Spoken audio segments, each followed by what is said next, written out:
સંવર્ધન પ્રયુક્તિઓ 3 માર્કનો પ્રશ્ન।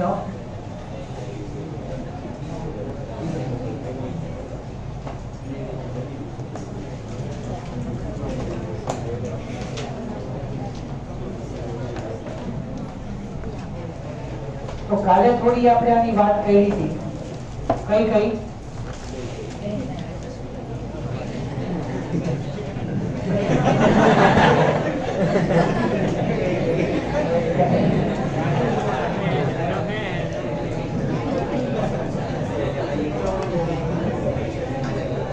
સતત અંતઃસંવર્ધનના કારણે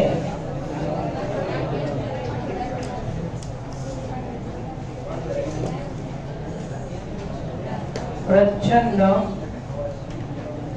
હાનિકારક લક્ષણો મળવાની શક્યતા રહે છે। તો એને આપણે અંતઃસંવર્ધન દબાણ કહીએ।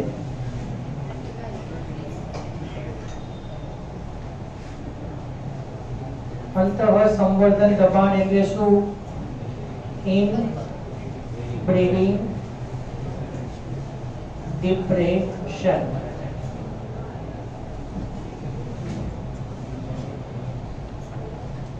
તો જ્યારે એક જ જાતિના બે સભ્યો 9મા ચેપ્ટરની અંદર આપણે ભણશું, એક જ જાતિના બે સભ્યોની વચ્ચે લાંબા સમય સુધી જ્યારે પ્રજનન કરાવવામાં આવે, બરાબર, એક નજીકની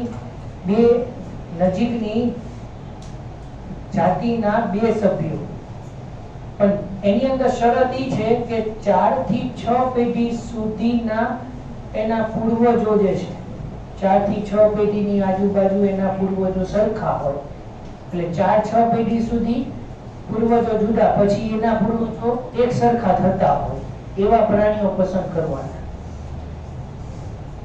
આપણે અંતઃસંવર્ધન, બહિર્સંવર્ધન, બાહ્ય સંકરણ અને આંતરજાતીય સંકરણ એવો આખો ટોપિક આવશે 9મા ચેપ્ટરની અંદર। તો સતત અંતઃસંવર્ધનના કારણે હાનિકારક પ્રચ્છન્ન જનીનો મળવાની કે લક્ષણો મળવાની શક્યતા વધારે રહેશે, એને અંતઃસંવર્ધન દબાણ કહેવાય। એટલે અહીંયા શરત પ્રમાણે એવું છે કે કન્ડિશન પ્રમાણે અંતઃસંવર્ધન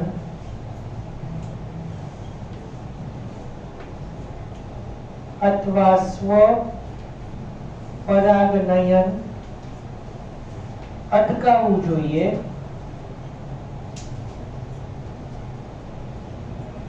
અને પરપરાગનયન પ્રેરિત થવું જોઈએ।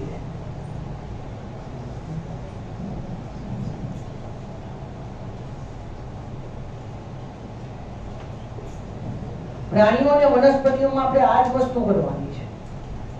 જો એક વખત અંતઃસંવર્ધન કરવા પછી હાનિકારક પ્રચ્છન્ન જનીનો મળવાની શક્યતા રહે। અંતઃસંવર્ધન શેના માટે કરે એ તમને કહું। અંતઃસંવર્ધન એટલે ઇનબ્રીડિંગ, એનો મતલબ એ કે એક જ લક્ષણને લાંબો સમય સુધી સાચવી રાખવા માટેની પદ્ધતિ। જેમ કે આપણે વનસ્પતિ કે પ્રાણીની અંદર કોઈ એક વિશિષ્ટ લક્ષણ માટે સંકરણ કરાયું, પણ પેઢી દર પેઢી આપણે એ લક્ષણને લાંબો સમય માટે સાચવી રાખવું છે, તો એના માટે અંતઃસંવર્ધન કરાવવામાં આવે। પણ લાંબા સમયે તકલીફ, તો એક વખત બહિર્સંવર્ધન, બીજી રીતે કહીએ તો એક વખત પરપરાગનયન કરાવી દેવાનું, એટલે વચ્ચેથી જે અંતઃસંવર્ધન દબાણ જે છે એ અટકી જાય, બરાબર। અને અંતઃસંવર્ધન દબાણની, અંતઃસંવર્ધનની પ્રયુક્તિઓ કઈ કઈ હતી? કાલે આપણે જોયું હતું, હવાઈ પુષ્પ અને સમૃદ્ધ પુષ્પ। હવાઈ પુષ્પ એટલે કેસ્મોગેમસ અને સમૃદ્ધ પુષ્પ એટલે ક્લેસ્ટોગેમસ। એમાં કયા ઉદાહરણ આવે? વાયોલા, અબુટી અથવા ઓક્ઝાલિસ અને કોમેલિના. તો કોમેલિના, વાયોલા અને ઓક્ઝાલિસ એના ઉદાહરણ. બરાબર. તો અહીંયા પરપરાગને પ્રેરવાનું છે. તો એના માટેની પ્રયુક્તિઓ કઈ કઈ હોય સમજીએ. પહેલી પ્રયુક્તિ, પરાગાસન ગ્રહણશીલ બને તેની પહેલા જ પરાગરજ મુક્ત થાય. અચ્છા, હોમોગેમી કોઈ સમજાવશે? હોમોગેમી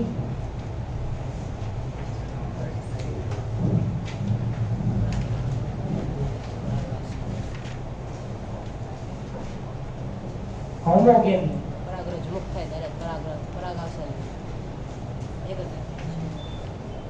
જ્યારે પરાગરજ મુક્ત થાય એ જ સમયે પરાગાસન ગ્રહણશીલ બને. એટલે બેય ઘટના એક સાથે થવી જોઈએ. તો અહીંયા સ્વપરાગને અટકાવવા માટે શું થવું જોઈએ? બેય ઘટનાની વચ્ચે ભિન્નતા હોવી જોઈએ. એટલે એક જે સમયે પરાગરજ મુક્ત થાય છે એ ટાઈમે પરાગાસન ગ્રહણશીલ ન હોવું જોઈએ. બંનેનો સમય જુદો જુદો હોવો જોઈએ. એટલે અમુક વનસ્પતિની અંદર આપણને ટેક્સ્ટ બુકમાં એનું ઉદાહરણ નથી દીધું, તો પરાગાસન ગ્રહણશીલ બને તેની પહેલા જ પરાગરજ મુક્ત થાય એવું એક વાક્ય છે. એની અંદર દાખલા તરીકે સૂર્યમુખી,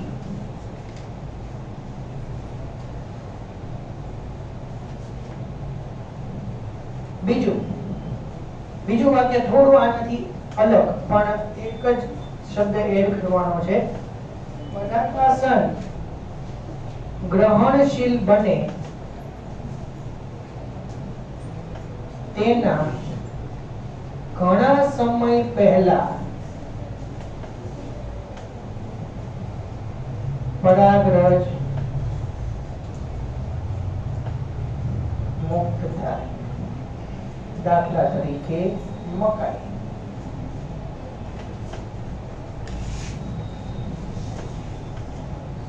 અને આપણને ખ્યાલ છે કે પરાગરજ મુક્ત થયા પછી એની પણ જીવિતતા છે. અચ્છા, ચોખા અને ઘઉંમાં પરાગરજની જીવિતતા કેટલી? ચોખા અને ઘઉંમાં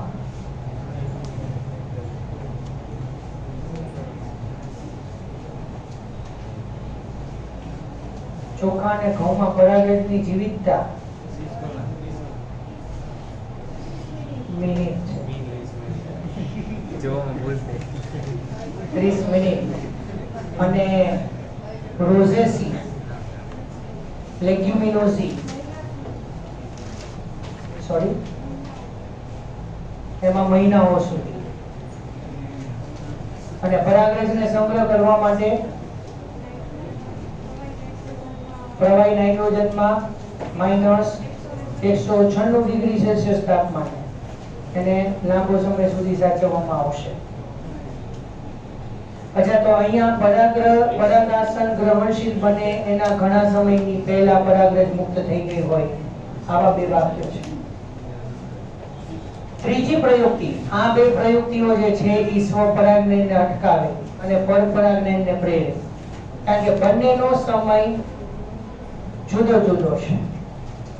બરાબર. ક્યારેક વનસ્પતિ એ જ જાતિની હોય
પછી આપણે ટેક્સ્ટ બુક માંથી જોઈએ.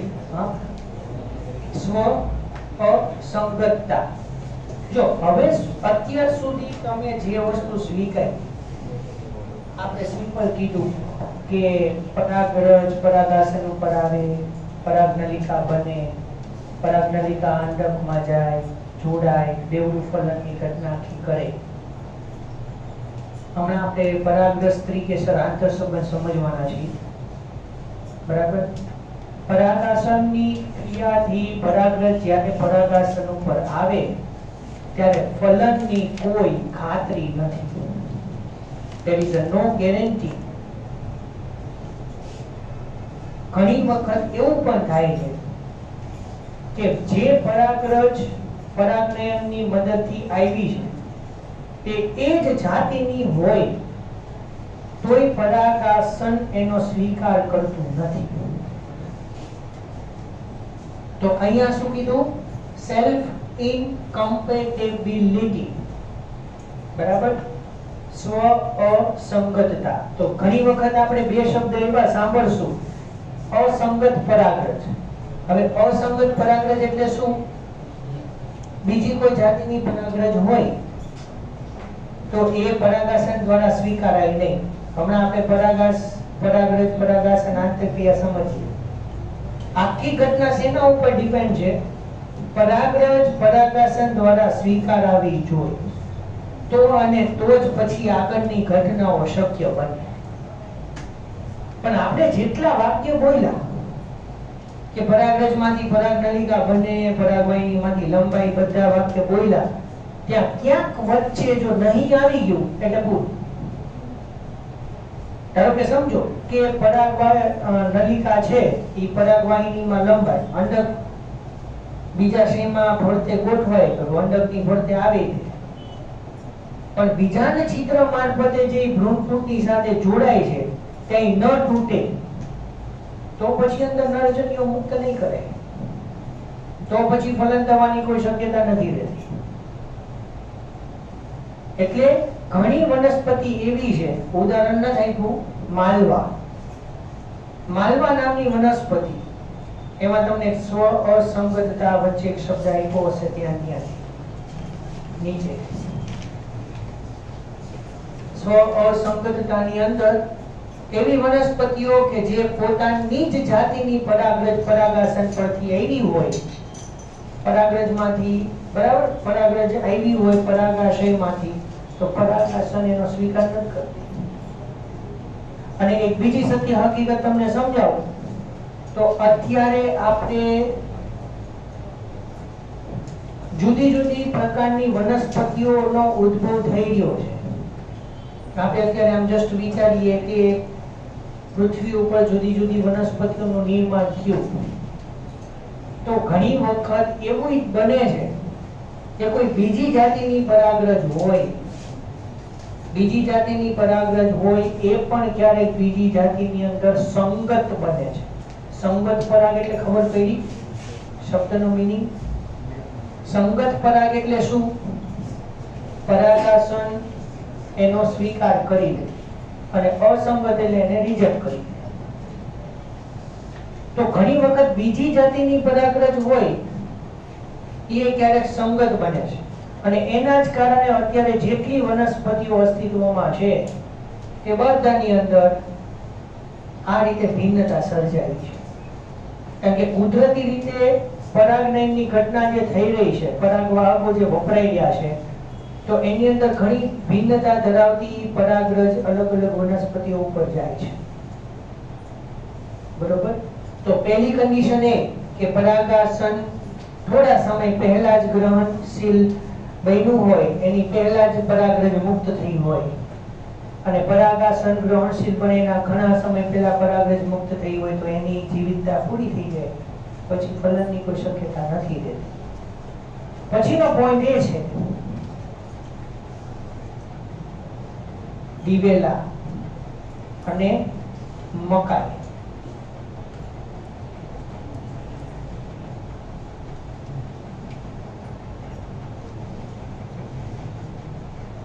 એકલિંગી પુષ્પો ઉત્પન્ન કરે છે, પણ ખાસ વાત એક જ વનસ્પતિ પર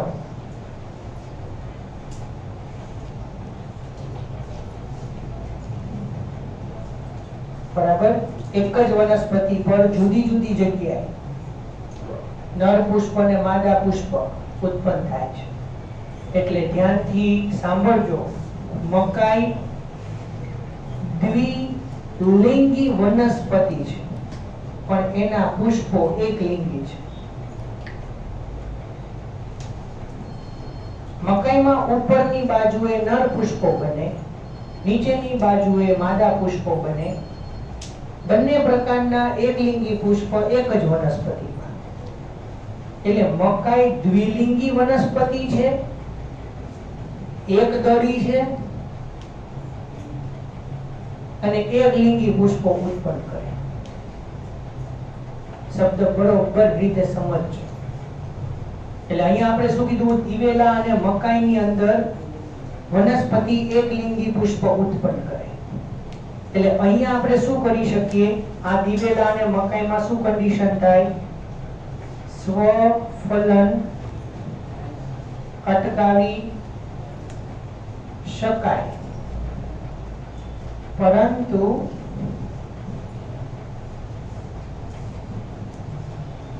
ગેઇટોનોગેમી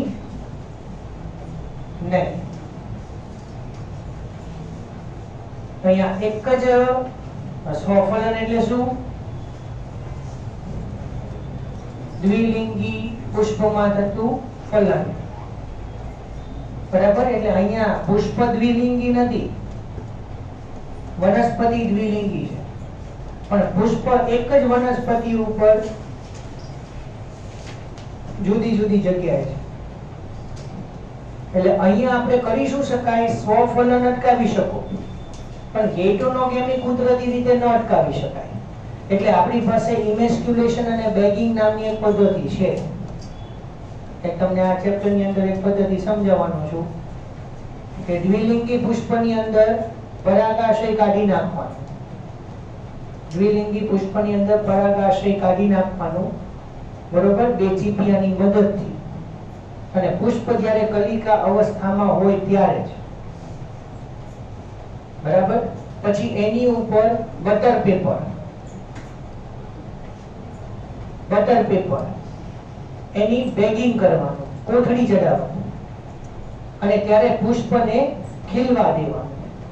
પુષ્પને જ્યારે આપણે ખીલવા દઈએ અને પરાગાસન જ્યારે બરોબર રીતે વિકાસ થઈને ગ્રહણશીલ બને, પછી કોથળી જે ચડાવેલી છે એ કોથળીને દૂર કરી એની ઉપર ઈચ્છિત લક્ષણોવાળી પરાગરજનો છંટકાવ કરવો.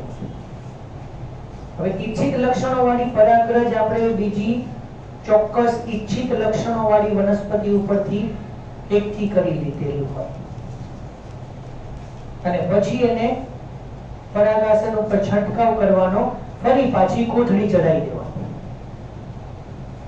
પહેલી વખત કોથળી શું કામ ચડાવી, કે એનું પરાગાસન બરોબર રીતે વિકસિત થઈ શકે. પણ એક વખત જો પરાગાસન પરાગરજના સંપર્કમાં આવે એટલે દૂષિત થઈ જાય, પછી એ બીજી પરાગરજના સંપર્કમાં આવે તો પણ પછી ફલનની શક્યતા નથી. એટલે પહેલી વખત કોથળી એટલા માટે ચડાવી, બરાબર, કે પરાગાસન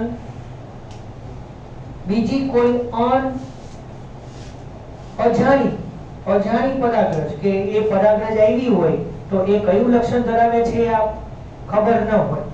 એટલે પરાગરજ કેવું લક્ષણ ધરાવે છે એના માટે આપણે એના જનીનોનો અભ્યાસ કરવો પડે, તો આપણને ખબર પડે કે કઈ જાતિની જેમ કેવા લક્ષણો ધરાવતી છે. મેન્ડેલે આ જ વસ્તુ વટાણાના છોડ ઉપર પ્રયોગ કર્યો છે. 5મું ચેપ્ટર આપણે આના પછી સ્ટાર્ટ કરશું જ્યારે તમને આ વસ્તુ સમજાવીશ. આમાં આવે છે ઇમેસ્ક્યુલેશન અને બેગિંગ કરીને બે પદ્ધતિ. એટલે અહીંયા આપણે શું, માદા પુષ્પ જે છે, માદા પુષ્પને કોથળી ચડાવી શકીએ. એટલે ગેઇટોનોગેમી પણ આપણે કૃત્રિમ રીતે અટકાવી શકીએ. તો પહેલી વખત આપણે કોથળી એટલા માટે ચડાવી, બીજી વખત કોથળી એટલા માટે ચડાવી કે પશ્ચ પરાગ નયન ઘટનાઓ સરળતાથી થઈ શકે. કેવી કેવી આવે પશ્ચ પરાગ નયન ઘટનાઓમાં? પરાગ નલિકાનું નિર્માણ. ઓકે, બીજું એક શબ્દ આપી દઉં એટલે થોડી એક બોર્ડર બંધાઈ જાય. પશ્ચ પરાગ નયન ઘટનાઓ અને પૂર્વ ફલન ઘટનાઓ, એની વચ્ચેની જેટલી બધી ઘટનાઓ થાય એ બધી પશ્ચ પરાગ નયન ઘટનાઓ કહેવાય. શબ્દ ખબર પડી? કયા કયા આવે?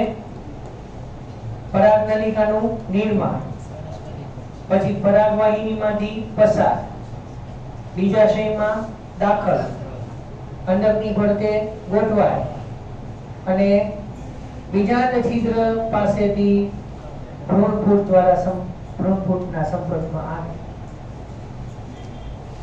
એટલે પછી બીજી વખત કોથળી એટલા માટે ચડાવી હતી કે આ બધી ઘટના સામાન્ય રીતે થઈ શકે, પછી એમાંથી ફળ બને, બીજ બને, એની રાહ જોવામાં આવે, એટલે આપણે ઈચ્છિત લક્ષણો ધરાવતું બીજ અને ફળ મેળવી શકીએ. આખી ઘટના આવી રીતે છે. એટલે અહીંયા દિવેલા અને મકાઈ એની અંદર સ્વફલન નથી થતું, અટકાવી શકાય. પુષ્પજ પોતે દ્વિલિંગી નથી, પણ એની અંદર ગેઇટોનોગેમી કુદરતી રીતે અટકાવી શકાતું નથી. ચલો, તમારામાંથી કોઈ એક કયો ગેઇટોનોગેમીની ખાસ આપણે બે લાક્ષણિકતા ધ્યાનમાં રાખવાની હતી. કઈ?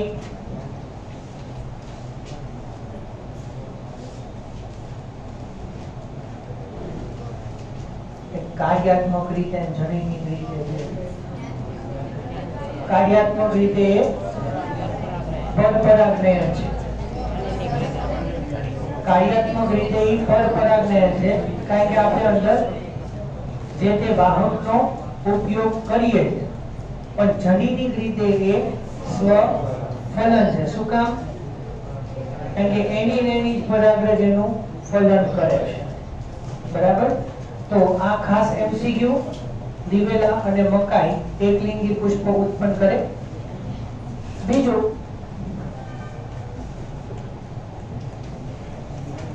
પપૈયું જુદી જુદી વનસ્પતિ પર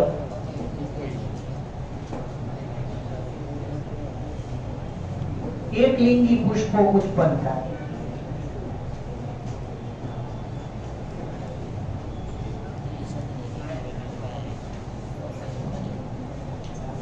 બરાબર? પપૈયાની અંદર જુદી જુદી વનસ્પતિ ઉપર, એટલે પપૈયાની જુદી જુદી વનસ્પતિ ઉપર એકલિંગી પુષ્પો ઉત્પન્ન થાય. તો આને શું કહેવાય? અહીંયા સ્વફલન અને ગેઇટોનોગેમી બંને અટકાવી શકાય. અચ્છા, એક શોર્ટકટ. બાહ્ય સંવર્ધન પ્રયુક્તિઓની અંદર એવું છે કે આપણે અંતઃસંવર્ધન દબાણની વાત કરવાની છે. એ શું છે? અને અંતઃસંવર્ધન દબાણની અંદર આપણે સ્વફલન કે ગેઇટોનોગેમી કે સ્વપરાગનયન ગમે તેમ કરીને અટકાવવાનું છે અને પરપરાગનયન એની અંદર પ્રેરવાનું છે. બસ આટલા મુદ્દાની અંદર આપણે ચર્ચા કરવાની થાય. બરાબર? લખી લ્યો.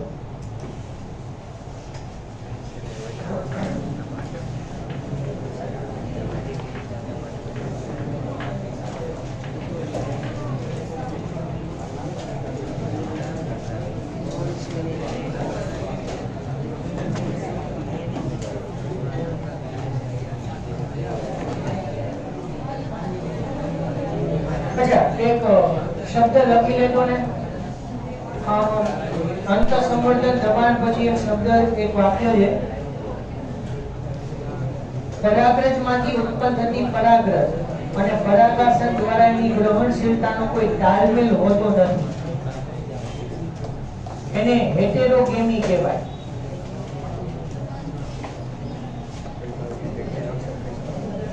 પરાગાશય દ્વારા એમાં આવે બાયોસોલ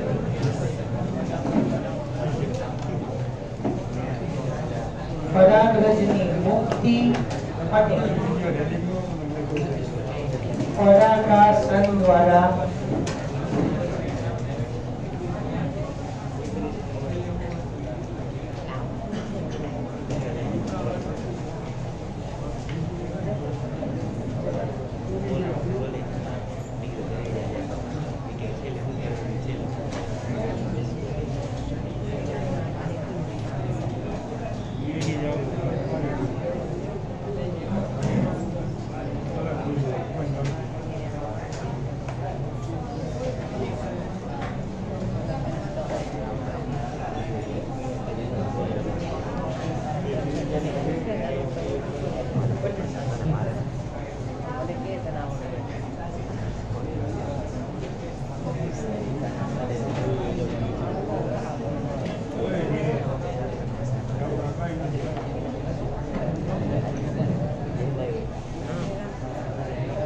પપૈયાની અંદર જુદી જુદી વનસ્પતિ ઉપર એક લીંગી પુષ્પો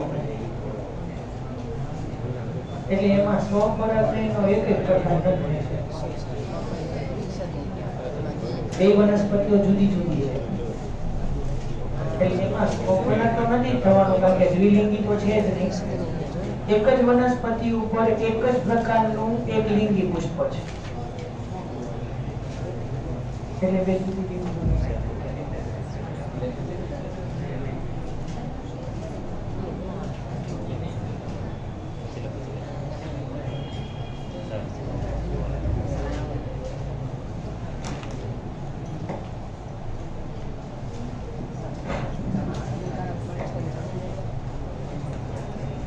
નુકસાનકારક જે આપણે લક્ષણો ઈચ્છ્યા નથી, ડાયડા નથી એવા પપૈયું નુકસાન પપૈયું ત્રિશુળ કહેવાય ને વનસ્પતિ ત્રિશત્રુ કહેવાય ને. હા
બોલાવે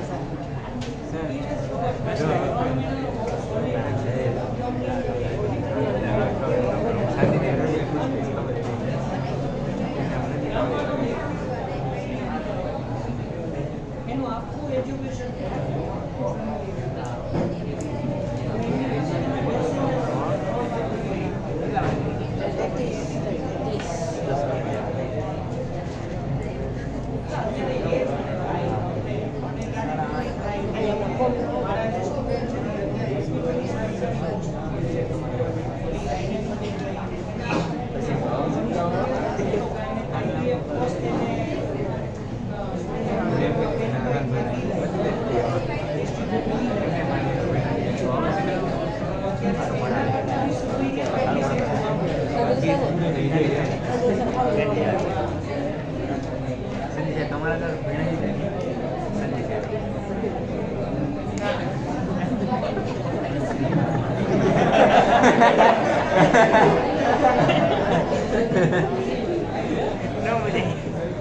મને મજા આવી જાણવા મળ્યું નવું મને તો જોકે ખબર જ હતી કે આ સાહેબ આગળ ન ભણ્યા હોય આ તો ખાલી કન્ફર્મ કરતો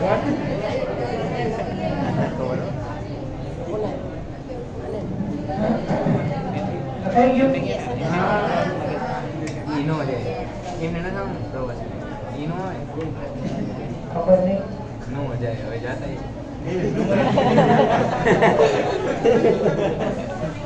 મજા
हाँ तो चलो नवा टॉपिक स्टार्ट करिए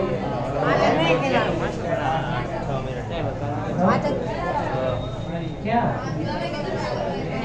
हाँ चलो नवा टॉपिक स्टार्ट પ્રશ્ન આપતો છે પ્રશ્ન આપજો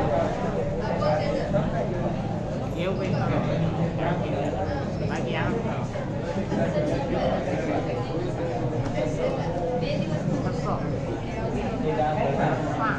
अधूरू क्या कंटिन्यू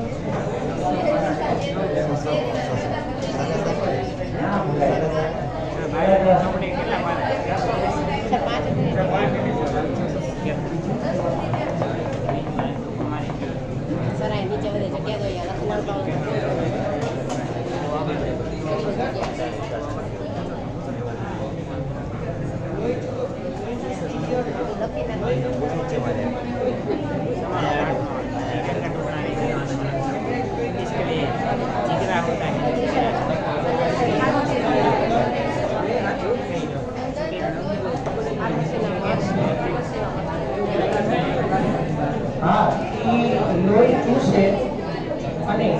પ્રોટીન આપણા શરીરમાં દાખલ થાય.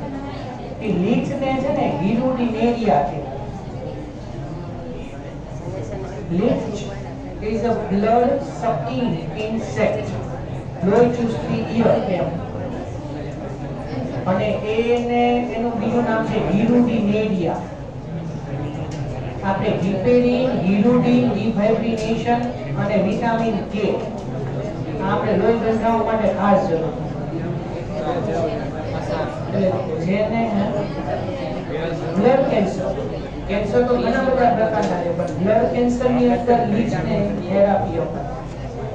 બ્લડ લાંબા સમય ન બદલાય. પણ હેમરેજ અને હિમોફિલિયા નામનો એક રોગ છે. હિમોફિલિયા રોગની અંદર લોહી જે છે લાંબા સમય સુધી વહેતું જ રહે છે, એટલે ગંઠાય છે લાંબા સમય. એની અંદર પ્રોપર ટાઈમે ગંઠાય એ માટે લીચને શરીર ઉપર રખાય. એટલે આ પેઇનફુલ ટ્રીટમેન્ટ છે કે એ લોહીને ચૂસી કાઢો.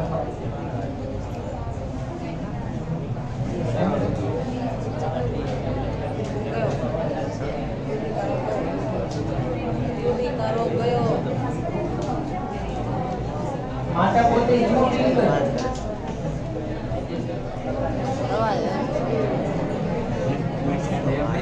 મને આજે પ્રશ્ન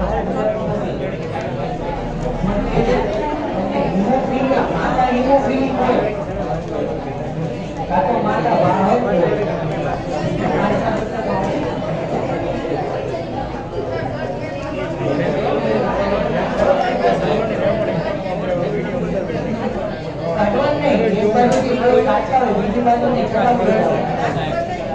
મહિનામાં કેન્સર વાળું થઈ ના. ગવર્મેન્ટ હેલ્પ કરે છે અને એની અંદર આખું શરીર જે છે એ બ્લેક કલર નું થઈ જાય, શ્યામ ત્વચા થઈ જાય, કાળી ત્વચા થઈ જાય. અને એને દર મહિને રુધિર બદલાવવું પડે. અને એવી રીતે થેલેસેમિયા નામનો એક રોગ છે, એમાં દર 15 દિવસે રુધિર બદલાવવું.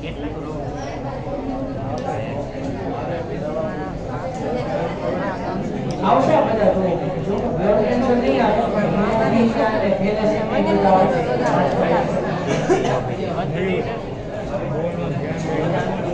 ચલો અહીંયા સ્ટોપ કરીએ. બાકીનો